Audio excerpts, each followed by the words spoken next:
Welcome to FFC Top 3, a show where we, your FFC hosts, count things down from 3 to number 1. Thank you for joining us again this week. If you have a suggestion for Top 3, be sure to drop us a note in all the different locations at Focusfire Chat on Twitter, in our Discord, or even email us at focusfirechat@gmail.com. This week, at the suggestion of Parker, yet again, and the demise of myself, because I am terrible when it comes to this topic, we are going to discuss our top 3 game trinkets or class items, or I don't know how we're going to even... This is blues. Really, this is blues top 3. It really is. So, I'll be honest, it was so hard to reduce it down to 3. Like, I was like, so I kind of didn't. But anyways. I figured. So how about you kick us off then? All right. So my number 3 is actually, like I said, I can't reduce this particular one down to a single one. But Destiny artifacts from D1, like as far as like miscellaneous items that they actually did have impact in gameplay, but really more importantly, they furthered the story, like the story on the side.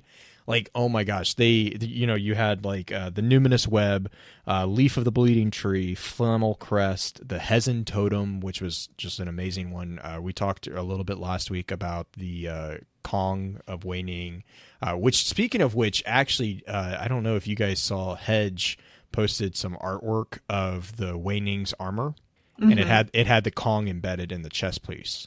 It was actually built the chest, not the pauldrons, the cuirass was actually, there was a slot in the center of it for the Kong. I was like, that's really cool, and it had like the etchings that is similar to the fighting lion and all that stuff on it. It was really a cool little design. But that for me was just a really cool one. I remember when they first did that, I had like, there was the burning orb from the Dreadnought that was just like it. There was no ever explanation. Beard, you and I talked about the little dagger that was like, "You're not the first hero, nor Oryx the first villain," and it was just like, and they never, or they haven't yet gone back and kind of connected the dots with those.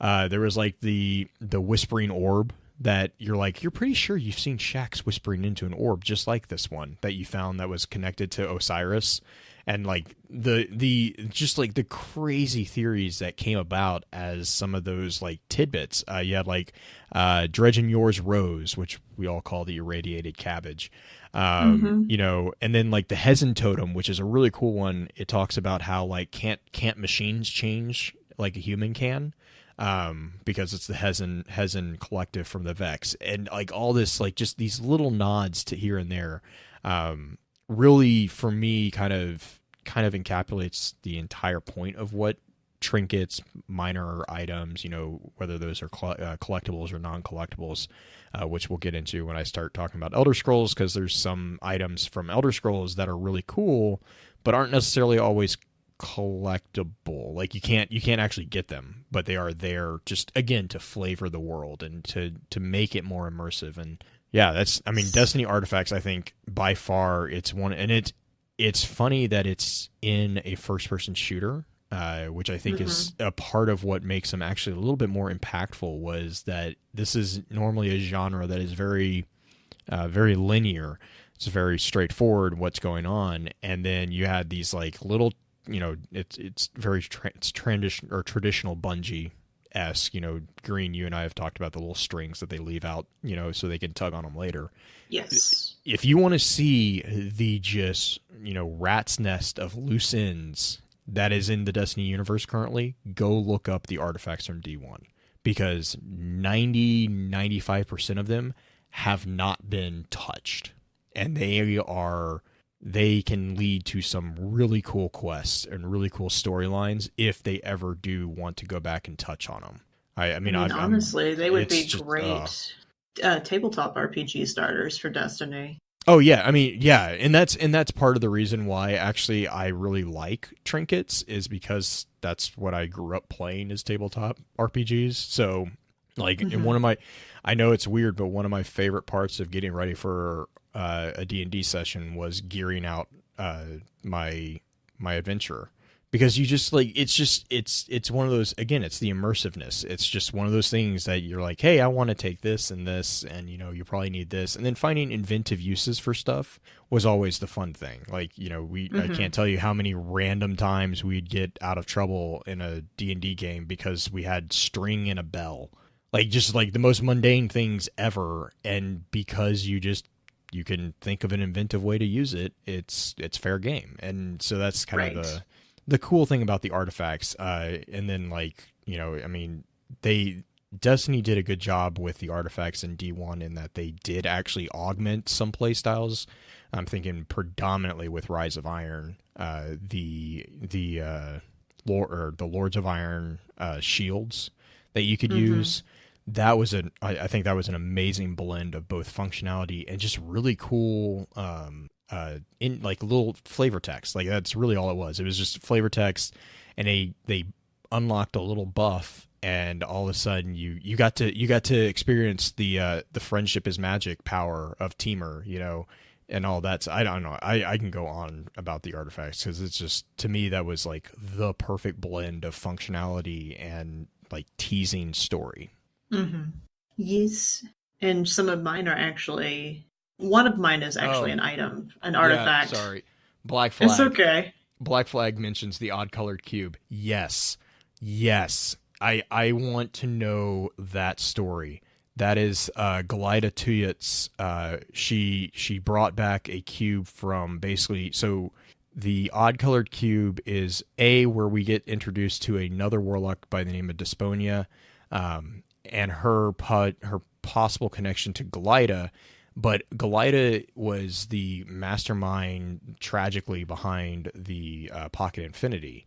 And basically, it's kind of hinted that the Pocket Infinity was the Cryptarchy slash gunsmith slash Guardians attempt to recreate the Vex Mythoclast.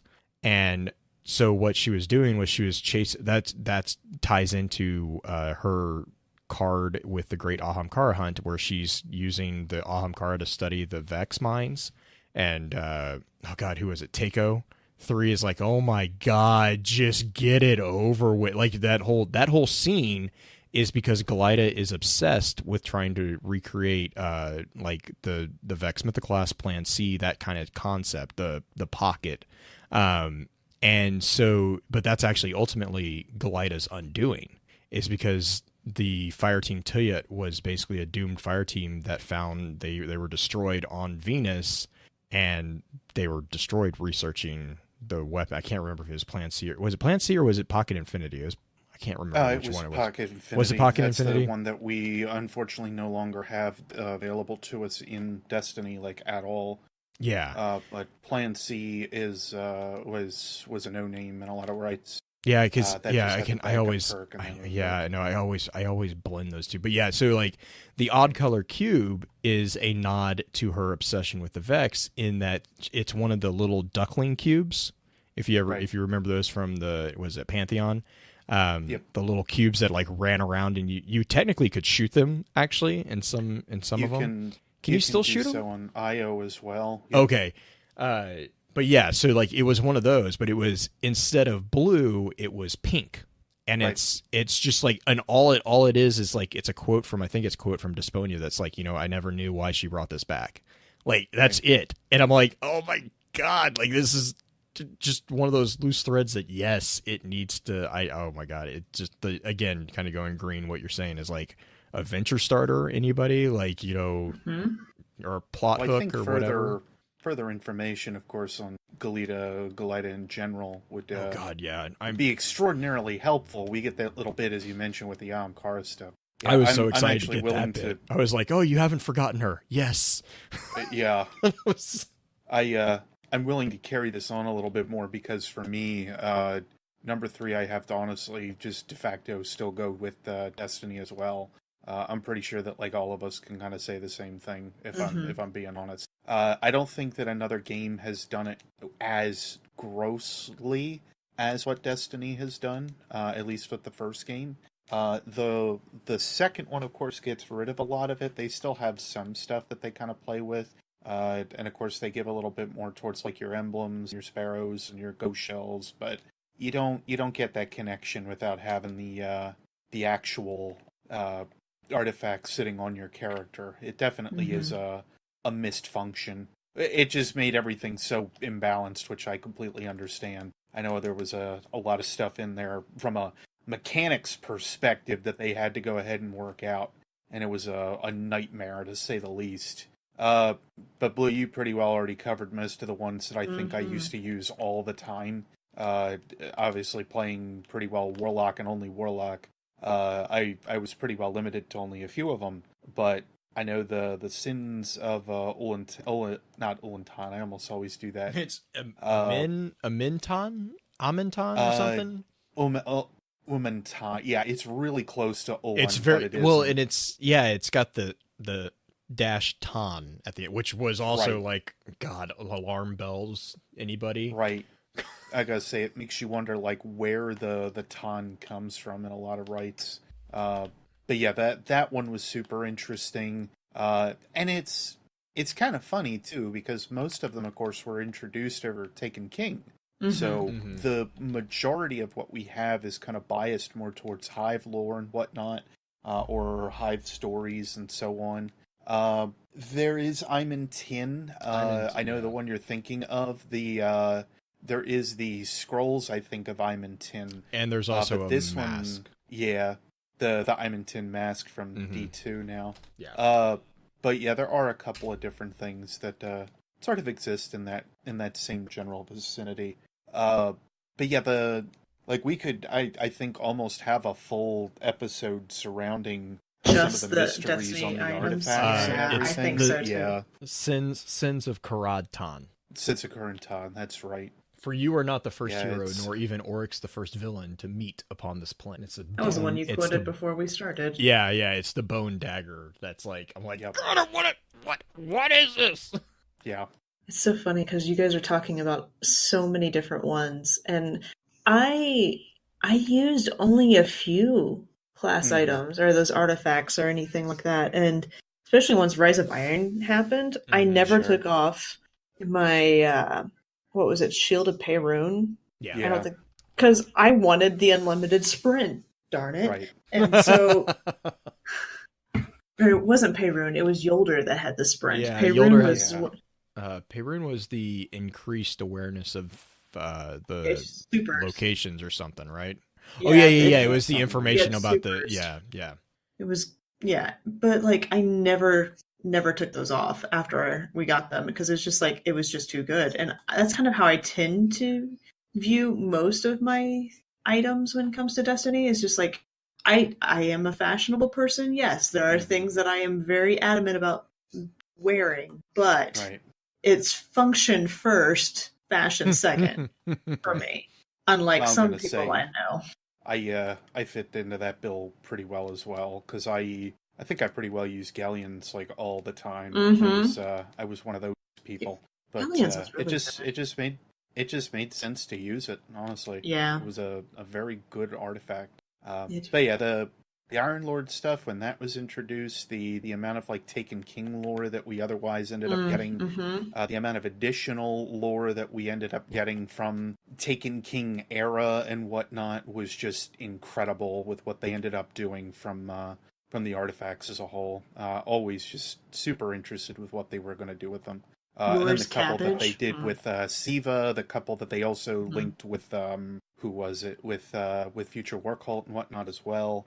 Oh yeah, Um, with the item. Yeah, Was it- and then I yeah. know like Pradith had one or two. We had Kabir with a couple of them. Like Kabir's that's Time that's how Watch. we kind of knew about some more of the side stories on these characters and on some of these fire teams that we just don't hear anything about at this point, which is also kind of really really sad. But in that regard, now that we're kind of talking about it a little bit, do you find it funny that the majority of them that are kind of affected by stuff like that actually took or had a very big hand in the Great Ahamkara hunt? Oh, Like, yeah, that was their I was monkey's gonna- paw, if you will. Oh my gosh, yeah. And I think the other thing to me that made me makes the Destiny trinkets, artifacts, whatever you want to call them, stand out Yeah. is, again, it's all about the way they're delivering the story. Right. It requires an immersion in the world that, I know that this is a touchy subject for a lot of people, but the presentation of the information is in and of itself biased. There is a agenda for everyone that's introducing information to you in the world of Destiny. Yep. There is no like arbitrary third person narrative or narrator. Nope. That's telling you, and the artifacts really drive that home, because they do, Beard, you're exactly right. They reveal so much about the world, but they reveal it through the eyes of actual people in the world. And so you have to keep that in mind. And I mean, and I think that's, to me, again, it's the amazing enhancement to immersion. Like, it makes you realize, no, this is a living, breathing, world, basically. It's a shared world with not just other players, but also these NPCs. And it's just, and some of those things, to be 100% honest, we're probably never going to get explained. But that's the reality of the universe. And, that's why I personally really like, games like No Man's Sky, is because you can spend hours and hours just wandering and not have any idea what's going on, but also get a good idea of what's going on in your near vicinity, and just find out that, oh yeah, this is absolutely nothing to do with the general world or whatever. I love that type of game. I really do. Well, okay, so we've got Destiny out of the way. Right. Yeah, I was going to say. What about your number 2, Blue? My number 2 is actually a specific item. It is an item that you see a lot of time in fantasy worlds. It especially very relevant in Elder Scrolls. It is also usually presented as a pretty powerful artifact within D&D games, but it is the skeleton key. Cheater. Well, the skeleton key. Well, it is. I mean, it's a single artifact. It is an artifact. Literally, it is a magical artifact in most cases. So a skeleton key is actually a real item as well. It's not a magical item in reality. But it does what the magical item hints at, and my love for this little item actually stems from my preferred play style of playing a rogue. In Elder Scrolls, you basically unlock this item after basically mastering every sneak function in the game. And what it does is it in Elder Scrolls, it is a never-ending lockpick. You can't break it. It's just, so you don't have to worry about breaking the lockpicks within the system. Within D&D, you usually see like magical properties ascribed to it, though you can also have actual like bump keys or skeleton keys for your rogues in D&D for the role-playing aspect. But yeah, I mean, it's just one of those, like, I love playing rogues, and so some of their items are just really fun. But the skeleton key by far is generally my go-to, just because it's an artifact that combines like playstyle with just some, like with Elder Scrolls, it combines playstyle with some really cool little lore pieces that it's like, it doesn't matter if you know about it or not, but it's just kind of cool. I don't know if was there a skeleton key in Destiny? I don't think there was. Again, when I say skeleton key, I have like a very specific like artifact in mind, so I know that there wasn't a skeleton key of what I'm thinking of in Destiny. Ghost could be a skeleton key. Yeah, according to Eris, Ghost is our skeleton key, so I'm gonna say, if you really want to go that far. And he's not that good. He takes a little longer. He just takes a while. Right. There's pieces that... And he has commentary, unlike most skeleton keys, which are silent. Well... Most. I said most. Claptrap says hello. Oh my gosh. I'm dancing. And open. Speaking of that, that is going to happen. Anyone excited for Borderlands 3? Oh, that I skeleton am. key. That, yeah, okay. No, I know what they're talking about. That was D1. The strikes. They locked the items. Oh, Oh, that the one. God, I completely forgot I about those never, dumb things. wasn't yeah, there? I'd Those were never the ones used them, that so because Those were you the chest strike the keys, yeah, chat, if and you yeah, those were will. yeah, Yeah. public space chest where you yeah, ran there from one was, area and then run out of the no, area and then run back into well, the area. uh, I think you were could do those, that. There was like a no, I glitch thought where that you was a could run different around. Yeah, one. it was a The total ones that I'm glitch. Like thinking, I yeah, used to the do it one, all Yeah. the time on I don't think those were Venus. skeleton keys. I thought those were something. No, the ones that I'm thinking of is the ones that, like, in order to get the strike loot, you had to have the skeleton Mm, key at the end of those the. two, Yeah. Oh those my two. gosh. But Beard, what's your number two? My number two, I'm actually going to wedge together because they came out the same year, or at least roughly kind of same year for us here in the States. Mm-hmm. And it'll actually be from Final Fantasy Tactics and Final Fantasy VII. They're, again, kind of mixed because they basically feel the exact same. But Materia and the Zodiac Stones. Okay. The Zodiac Stones don't necessarily do the same thing as Materia does. To explain, Materia you can socket into certain equipment that you have, in which case it'll grant you either different spells or magic or abilities that you can otherwise have, both passive and active. But then there were also the mastered Materia that were out there that actually could teach you all types of it. So if there was like a summon Materia, like Bahamut, we'll just pull one out of my butt here. Bahamut would need to be cast by utilizing the Bahamut materia. And then there were like 3 different Bahamuts that would otherwise exist from there. If you Okay. had the master summon materia, however, you could summon any of the Bahamut types. So that was one thing that I really liked about the materia system versus like later systems with Final Fantasy, like the junction system. I didn't like that system quite as much as I did Materia. But they also are a little different between each other. But the idea with the Zodiac Stones is entirely different. They don't do anything like game breaking or give you powers or anything. They're actually the opposite side of everything, where they just give you like different lore. Okay. The Zodiac Stones, as they kind of sound, are exactly, pretty well exactly that. They have an astrological sign kind of linked to them. So there would be one for Cancer, for Pisces, for Libra, so on. And they would actually give you slightly different reasons for like why those stones would exist. Each of them, however, was linked to a deity within Final Fantasy Tactics. It would actually turn the holder into that deity. Dang. Okay.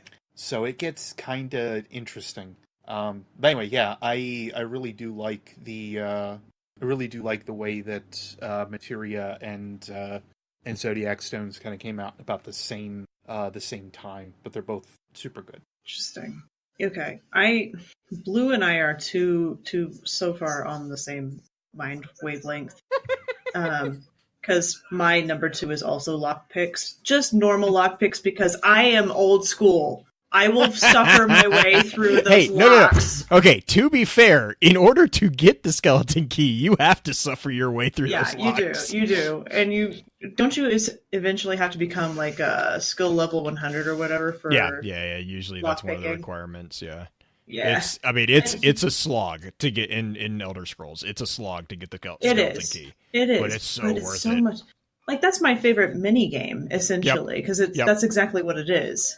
But see, that's what I love about the skeleton key in Elder Scrolls is it actually doesn't take the mini game away. You can still play the mini game. Like Yeah. it's just now you don't have to. Yeah, you just don't lose the lockpick if it breaks. But by the time you get to that level, This is also you're true. so This rich is also true. because you've stolen all the items in the entire game that you don't need. Listen. That's- You're talking to someone who has a mathematical formula to determine if I take something or not. Okay, so As long as it's cabbages, you're correct.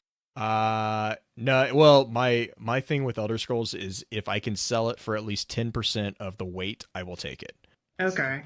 Because otherwise it's not worth it in my mind. How funny. I I was yeah, just I get grief so much for that because I'll be sitting there and my brother and I will run Skyrim like concurrent. Like you can't there's not obviously not multiplayer, but you can run them like we'll run them concurrently and just like chat while we're playing. And he's like, mm-hmm, "What are you doing?" And I'm like, "I'm trying to figure out what I can take, what I can't take." He's like, "You have been trying to figure out what you can and can't take for 5 minutes. mm-hmm, Just take it all." I'm like, mm-hmm. "But it's inefficient. Like it's not efficient to take this stuff." He's like, "Oh my god." Yep. Like I'm a Yep, yep, rogue, yep. okay? What You I know, make up for in skills, I lack in ability to carry weight, okay? yeah. I have a limited amount You know here. what though? There are certain things that you just always take. And I had Oh the yeah, largest cheese. collection of books. Well, cheese, yes, because it gave you the most health back, but like I had a huge collection of books that I just constantly stole. But anyway, I digress. Oh no, Lockpicks are that's one of my favorite mods in Skyrim is the summon endless cheese, Hmm. and you can kill people with the avalanche. Have you seen the avalanche of cabbage? Yes. That is also a I thing. love Elder Scroll mods. Oh my god. Anyway, let's go to number ones. And you are Uh, up, sir. Number ones is another kind of like a general one. It's communication units. I just find myself endlessly fascinated with different games' manners of communication. So like the Ghost is one. Pit Boy from Fallout series. You have the God. What was the other one that I had?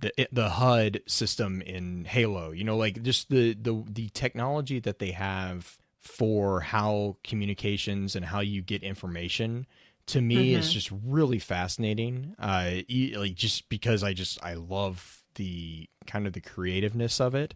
The Ghost from Destiny is, you know, kind of ties back into my interest in the artifacts, kind of like what Beard was saying with the ghost shells and stuff, how it's like customizable, but practical at the same time. You know, the Pit Boy from Fallout is another one that comes to mind really quickly because it's just that one in particular is just so iconic. Like you immediately recognize the Pit Boy. Like, you know, you see that and you're like, okay, that's a Oh Pit yeah. Boy. Which, Mm-hmm. oh my gosh, what was it? Fallout 4 had the one where you could actually get a Pit Boy, and it was like, Yep. it's one of those things that like in your head it makes a lot more sense than in what it does in reality, because in reality it just looks silly. Um, Mhm. but like just like the idea of that kind of like that technology component is just to me is really fascinating. So I love playing new games because I like seeing how in game they explain how you're getting information, you know. And there's Yeah. always like there's like, you know, Wolfenstein has the like a unique way of doing it because you like they I just love seeing how the developers have built that into the story. I think that's really really fascinating. Yeah, totally. Just I don't know. The communication devices, it's just it seems like there's always it's a flavor. It's more the personality Mm-hmm.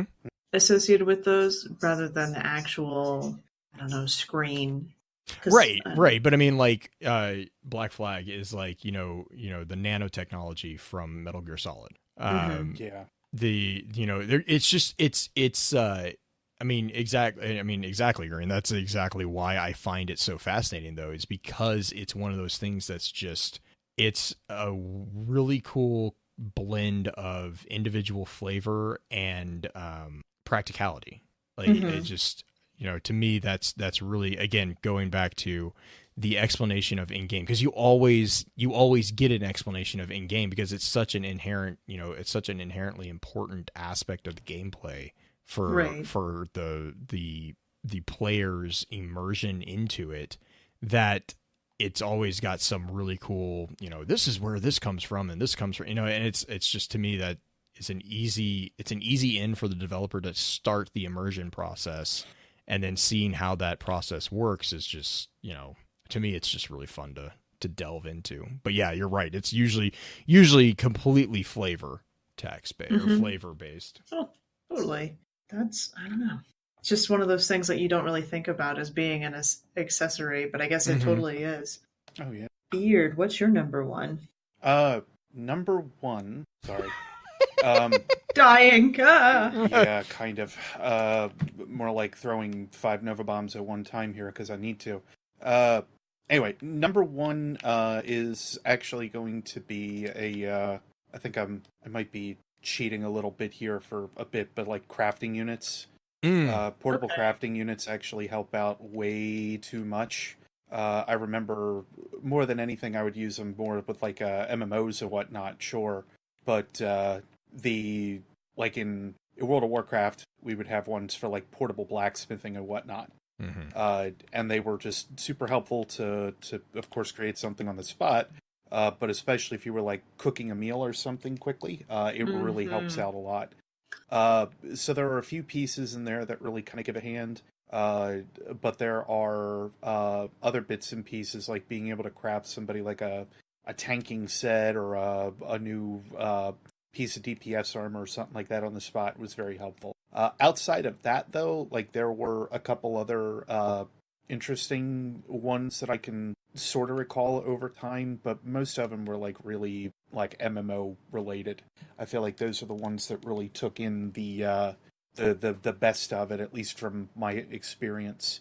I never really got into stuff like Minecraft or whatnot, but I know that that was a very popular one. But yeah, just plenty of options. I think with the crafting ish systems that exist, uh, and you can really take advantage of them. I always thought that Destiny as well kind of needed like a crafting system of some kind more than what we have. Oh my It's god! ripe for that kind Oh of my thing. god! I would be playing even more. If that Yeah, I'm was gonna say. Well, and they kind of had it with the what is it? The what am I thinking of now? The thing with goodness, the dawning. There it is. the cookies. Yeah, with the That was cookies. adorable and Yeah, amazing. I gotta say, just having that with the cookies really made a lot of sense and it helped. But that added, I think, a layer on that I felt like we've missed.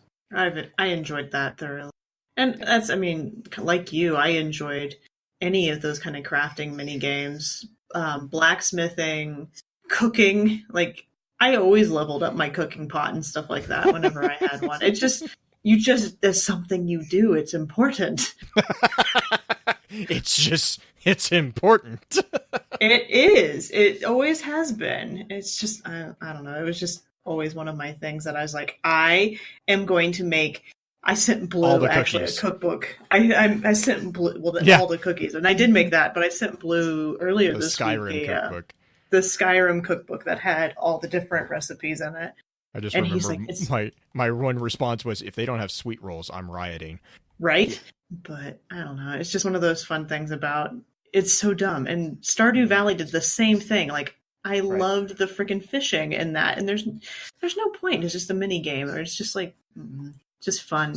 Yeah, I'm gonna say I think fishing and whatnot was always good. Maybe my third should have been a fishing pole because I know I've ended up fishing way too often in games. Hmm. Like Monster Hunter and whatnot, I would sit and fish more often than I probably should have. I wish they had fishing in Breath of the Wild Oh, because that would that would be have been cool. fantastic if they had done something that way. But Viru brought it up actually in chat as well about the cooking in Breath of the Wild. The portable cooking stations there also Hmm. made a lot of sense. Anyway, So my number one is not anything. It's not a weapon, but it can be used as a weapon, and it's really any item that can be used as a weapon that is not initially intended as a weapon. There's one item in particular that I find absolutely hilarious, and it's an Elder Scrolls thing because Elder Scrolls has the best mods. And if you and Blue and I were joking about the whole cabbage thing, yeah. but if you are so lucky to find one of the 5 forks in game that can be used as a Yes. weapon, it is the lowest level weapon in game, but it does so like It's so pleasant to you. it's so funny. And so I saw a Reddit post. Somebody beat the game with it. somebody recently beat the game with the fork. And I'm like, well done, sir. It is a base damage of 1. Well done. You are God. All right there, Excalibur. Oh my god. It is so great. It's so good, but like any weapon that you can use that is not intended as a weapon, a loaf of bread. I mean, whatever the game developers do, I think it's hilarious, and it's just a fun flavor thing just to run around like a crazy person with a loaf of bread or with a fork or with whatever you find that they somehow manage to code in like some idiot's going to do this, I bet. Yep. And we do. All the time. But yeah, that's definitely one of my favorite things is just seeing how other people do it. I don't generally do it very often. The one time I did is I kind of cheated and broke the game anyway because I had 5 rings of invisibility back in Oblivion when that wasn't a available thing to do. It was totally stackable and legit, okay? It was totally stackable, and they fixed it as soon as they like Skyrim came out. You couldn't do that anymore. But they're like, we made a mistake. Because that's how I beat Oblivion. That's the one way I beat Oblivion. Yeah, as a rogue build, that's yes. Blue and I both run rogues. Times 6 damage if you can't see me. Done. Gee, Yep. I never would have guessed that the two of you ran rogues. Gee, tell me something I don't know in my life. I mean, it's never mind. I'm just gonna make a really bad joke, and it's Look, just not gonna go well. I can't help that you're gonna be that predictable. Like I mean, that's not my problem. ouch. You know, okay. We've got top 3. Announcement when it comes to top 3. A suggestion that we had, somebody wanted us to create a poll to go along with our normal polls for how we select the top 3 items or top 3 topic. I think that's a great idea because I always get on the hot seat here and I'm looking at my list like, oh God, which one should we do next type thing. And then she gets yelled at inevitably by people. Oh, Yeah. I mean, that's just something that happens in general. You just get used to it. People being us, by the way. I love how she's just like, yell. yeah, it's going to happen anyway, so. Yeah, I mean, I'm gonna have you yell at Dwyer this next time because his suggestion is this next week because we have one more week where I get to pick it, and then starting hopefully the week after that, you guys will be able to select what topics we do for top 3. Okay. It's out of a list. So Dwyer suggested today during our stream with Isakol, because we did Disney movies, Oh no.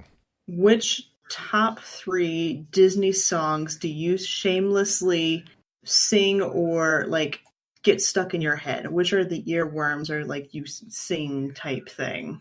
You know, I really feel like we just need to let this topic go. Yeah, You're welcome. That's next week on top 3. Thank you for joining us this week. And remember, everybody likes a list.